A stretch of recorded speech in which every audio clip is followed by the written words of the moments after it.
It is 6:40 on a February morning in 2016, 4 degrees below freezing on the surface of Hampstead Heath, and Dominic Van Allen is lying under a poured concrete ceiling he built himself, listening to a park ranger's boots pass 18 inches above his head. 2 streets away, past the ponds, a woman in a Georgian townhouse worth several million pounds is running a bath, and the only thing the two of them share this morning is the same square mile of London clay.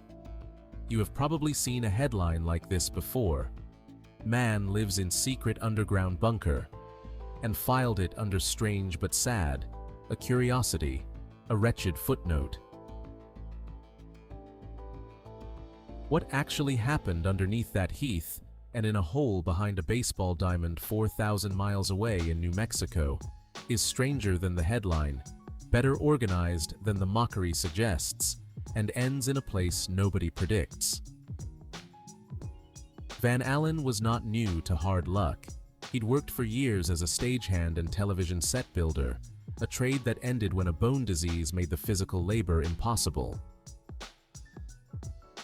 By 2012, he was sleeping rough on the Heath, one of roughly 320,000 people the UK counted as homeless that decade, and by 2013, he'd had enough of tents. So he started digging. Not alone, a friend helped in the early months, hauling spoil out in feed sacks under cover of dusk, into a slope hidden behind a wall of bramble so dense that Heath Rangers walked past it for years without noticing. There was no grant, no charity, no council budget behind any of it. The entire build ran on odd job cash, maybe a few £100 across several years spent on bagged concrete, scavenged timber offcuts, and battery packs for the lights. The insight behind it was almost absurdly simple. Nobody checks under the ground. The chamber that resulted was 10 feet by 14, shored up with salvaged timber and a poured concrete floor, with 2 camp beds against opposite walls and a 4-foot gully between them where a grown man could stand upright without his skull grazing the roof beams. Push-button LED lights stuck up with tape. A portable gas stove for canned soup. He hung his coat on a hook by the hatch, the same as anyone would at the door of a flat. A hole in the ground is not a home until somebody decides it is. The Heath's official incident logs would eventually describe it, dryly, as an unauthorized excavation. The tabloids that got hold of the story a few years later called it, more or less, a hobbit hole, the kind of word chosen to make readers smile before they finish their coffee. Van Allen himself, according to the reporting that emerged from Camden, and later from a long profile in The Guardian, seems to have called it nothing more dramatic than home. As one ranger who eventually stumbled onto the site put it, it came as a surprise when they came across a patch where steam was rising out of what ought to have been solid ground. That's not a metaphor. That's condensation from a gas stove, venting up through packed earth on a cold morning, on land where nothing is supposed to be warm. So, what was it actually like down there? Cold clay smell mixed with stove gas and wet wipe soap, because there was no running water. Sound traveled strangely. Footsteps on the surface became a low thud, but voices from the footpath barely registered at all, muffled by several feet of London soil. Temperature stayed oddly stable, cooler than a heat wave, warmer than a frost, the way basements always do. Texture was concrete and packed earth underfoot, timber overhead close enough to touch, and canvas and blanket everywhere in between. And then the small stuff nobody warns you about. Condensation dripping onto a sleeping bag by morning, so every blanket had a permanent damp patch at one corner, no matter how it was folded. Having to time every trip outside around a park ranger's shift schedule, because getting seen meant getting evicted from the only stable address he had. Carrying every scrap of rubbish out in tied plastic bags to a bin a quarter-mile away, because a compost heap of food waste near the hatch would have given the whole thing up in a week. Batteries for the LED lights became their own quiet obsession. Buy too many at once from the same corner shop, and a cashier starts asking questions a man living secretly cannot afford to answer. Stability is a strange drug, and it hits people in doses nobody expects. Here's the detail that splits people right down the middle when you tell it to them. For years, Van Allen had an address nobody could take away, rent-free, that he'd built with his own hands to his own specifications. For some people hearing this story, that's the best part. A small act of very literal self-reliance in a housing market that had already told him no. For others, it's the hardest part of the whole thing. A grown man engineering a secret grave-shaped room to sleep in because the legal, licensed alternatives had all closed to him. Both readings are correct. Neither cancels the other out. The thing cameras almost never mention in these stories is sanitation and what total invisibility actually costs a person. No toilet, no sink, no neighbor to notice if something went wrong at 3 a.m. Privacy from the world above ground came at the exact price of having zero safety net below it. If that timber shoring gave way, if that stove leaked, if he took a fall on the ladder rungs he'd cut into the earth, there was no one down there to hear it happen. A day inside it ran on a rhythm you'd almost call disciplined. Morning meant surfacing before the ranger's first sweep, usually before 7, coat on, hatch sealed behind him, walking out looking like any other early riser cutting through the heath. Daytime was odd jobs where he could get them. Cash-in-hand handiwork, the kind of work that pays for tobacco and stove gas, but never a deposit on a flat. Evenings, more often than not, ended at the Garden Gate, a local pub, a pint among people who had no idea where he was walking back to. Night meant retracing the same zigzag path through the brambles in the dark, memorized by feel, and the quiet click of LED lights switching on underground while London traffic hummed on, completely unaware, 30 feet above his ceiling. Now, who actually lives like this, and who's checking on them? The honest demographic answer is not who you'd assume. Studies on both sides of the Atlantic have found that well over half of sheltered homeless adults and about 40% of unsheltered ones worked at some point during the year they were counted as homeless.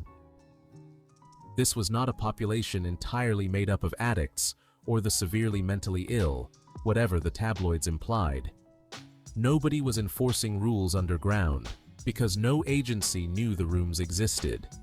The closest thing to governance was Van Allen's own housekeeping discipline, and 3,000 miles away, in Heron's case, an actual landowner's forbearance. Dr. Ali Ghaffari owned the private lot behind Beecham Field, knew exactly what was under his own dirt, watched the same Facebook video everyone else saw, and simply decided not to be in a hurry about evicting a man from a hole that hurt nobody. That's the entire regulatory structure in both stories. One property owner's patience and one man's refusal to be found. And the outcome, when you tally it, is small and specific in both places. One man, 7 years, one bunker in London, discovered by accident rather than by any outreach program built to find him. One man, roughly a year, and counting as of the 2018 reporting, one tunnel in Clovis, discovered by a stranger's phone camera rather than a caseworker's visit. Neither number is a success story for the systems meant to catch people before they start digging. A man like that shows up different to a job interview when he's slept flat and dry instead of sitting upright in a doorway. He shows up different at a GP's office when he has an address to give, even an illegal one. And he shows up different, if he ever gets the chance, in front of his own kids. Steadier, less frayed, less ashamed to make eye contact. So, why did 7 years underground finally end? It wasn't a housing officer's tip, and it wasn't a police raid looking for him specifically. Heath Rangers stumbled onto the site sometime around 2018 after noticing that patch of steam rising from bare ground. Routine groundskeeping, not detective work, undid what years of careful concealment had built. What followed says everything about how these stories actually get amplified. Officers found chemical containers near the hides and, fearing a drugs lab or worse, sealed off a section of one of London's most famous public spaces for several days. Armed response units on standby for what some briefings treated as a possible bomb-making site. The chemicals turned out to be for dissolving stubborn tree roots, so the tunnel could be widened. No lab, no explosives, just a homeless man's DIY route. Killer, treated for 72 hours, like a national security incident. The quieter, sadder coda came later. A homemade pipe gun was found buried nearby. Van Allen was convicted of concealing it, and he was sentenced to 5 years at Blackfriars Crown Court. What's left today is just a sealed hatch under regrown bramble, backfilled by council contractors, the poured concrete floor still down there under the soil doing nothing for anyone. But the idea didn't die with that verdict. It just kept surfacing, literally, in other soil. The materials got cheaper, and the method got simpler wherever it resurfaced. In Clovis, New Mexico, a year-round population of about 39,000, a man named Sean Heron had already been digging his own version since February of 2017, on private land behind Beecham Field, a public baseball diamond, with the landowner's tacit and then explicit tolerance. What started as a hole to stash his belongings grew into a proper 8-foot-deep dwelling, with drawers, a closet, and a real bed frame. Nobody official discovered it until a stranger posted a video walkthrough on Facebook, at which point local TV picked it up, and the landowner, a doctor named Ali Ghaffari, told reporters he'd seen the video himself and wasn't in any hurry to make Heron fill the hole in and leave.